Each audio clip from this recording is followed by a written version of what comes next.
What is up, everyone? Welcome back to Whales and Locks. In today's video, we're going to be looking at the final conference I will be doing for the conference tournaments. 6 of 6 here, Big East Tournament 2021 edition.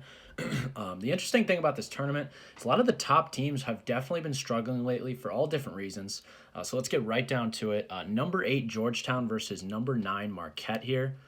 What we're looking at here is both teams finish off the season here quite strong. Marquette won 4 of their last 5, and Georgetown won 4 of their last 6. It's really a toss-up here. Both teams not playing for much here. Definitely not going to get into the tournament unless they win this thing. But I'll take Georgetown here, as I think they do get revenge after losing the first matchup ultimately against this Marquette team. So now we have, if we scroll down a little bit, we've got Xavier and Butler. Xavier here is massively underseeded. They're actually probably going to get into the tournament, surprisingly, as a 7 seed in the Big East. They really screwed up down the stretch. As they are likely, though, to get into the tournament, I just think this is a huge size and talent, not necessarily size, but a talent mismatch here. So I'll go ahead and take Xavier to win this one fairly easily. In this final matchup, we've got Providence and DePaul. This DePaul team is an absolute mess. 4 wins all season, only playing 17 games all season. Providence coming off a confidence-boosting win against Villanova. However, they didn't have Gillespie in that game, obviously, but I don't think it matters here. I think Providence is way too much here. I think they win this game pretty easily. So no upsets to start. Not really that surprising. So now we get into the quarterfinal matchups, March 11th. Villanova and Georgetown. This Villanova team certainly will not be the same here without Colin Gillespie, their star point guard. But I don't necessarily think it hurts them yet, as Georgetown's just not a good basketball team. So I will take Villanova to win this one. St. John's and Seton Hall, an interesting matchup here of two teams that are on the outside looking in. Seton Hall looking like they have a better chance here to get into the tournament, so this probably means a little more to them. I know Seton Hall has lost 4 straight, but this team still has an outside chance to go dancing. Therefore, I think that Seton Hall ultimately wins this game, as I just think they're a little bit more talented. I'm not going to try to pronounce their big man's name inside, but that guy's elite. He's a really nice player for them. So now we have number 2 Creighton and number 7 Xavier. There's a ton of turmoil surrounding Creighton, obviously, with head coach Greg McDermott. I could see an upset here with Xavier being slightly underseeded. But again, Creighton with their best player, Marcus Zagorowski, supporting the coach. I do think they'll be fine in this game. I'll take Creighton in a close one here to ultimately win this Thursday matchup. And now we have UConn and Providence. UConn is on a mission here.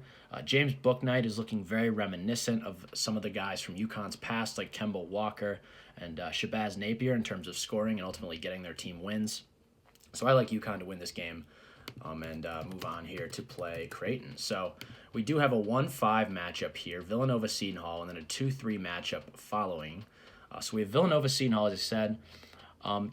There's so much uncertainty right now with Villanova surrounding Justin Moore.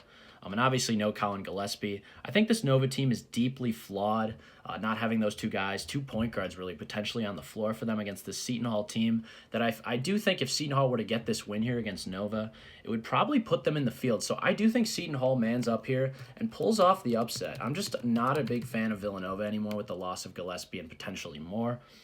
So now we have Creighton and UConn. This should be the best game, I think, of the tournament. UConn took Creighton to the wire when they had James Bouknight, losing by 2. I just think in this game, Creighton's players are just a little bit messed up in terms of what Greg McDermott said. It'll get them in crunch time. I think they might struggle down the stretch. And I think Bouknight and R.J. Cole will close this game out for UConn. So I will take UConn again in a slight upset. As I do think this conference really is wide open given the circumstances of some of these top teams. So now we have Seton Hall and UConn in the Big East Championship. Probably not what we expected. Maybe you could have expected UConn, but Seton Hall certainly not. I think we all expected Nova, but just with the loss of those 2 guys, it's really tough to see them getting here. So we have both teams coming into this game riding high. UConn will be coming into this game at this point, hypothetically, winners of 8 of their last 9. Again, for me, James Bouknight and company are just too much here for Seton Hall. As I said before, Seton Hall, with a win against Nova, would probably get into the field. So they're not really in total desperate times anymore. So I will take UConn here to ultimately win the Big East Championship and beat Seton Hall, as James Bouknight is just going to be elite, and he's going to show off to a lot of people. He's got a lot of Cade Cunningham in him, where I could just see him dominating the NCAA tournament as well as his conference tournament. So In terms of teams I like to maybe make a run, anyone in this top bracket I could really see making a run given that Nova is so depleted now. Watching Villanova against Providence was really telling as they just looked really soft and struggled at the guard positions. So even a team like St. John's, if they get past Seton Hall, I could see them pulling the upset on Nova. So really, if you want to take anyone in this top bracket, I would agree with you. So yeah, that's pretty much it for this video. If you do want to leave down some comments about what you think could be happening in this tournament, leave your thoughts on my tournament bracket. That'd be great. I love to engage. So yeah, if you did enjoy this content, would like to see more picks and brackets and things like this in the future, please like and subscribe, and I'll see you all in the next video.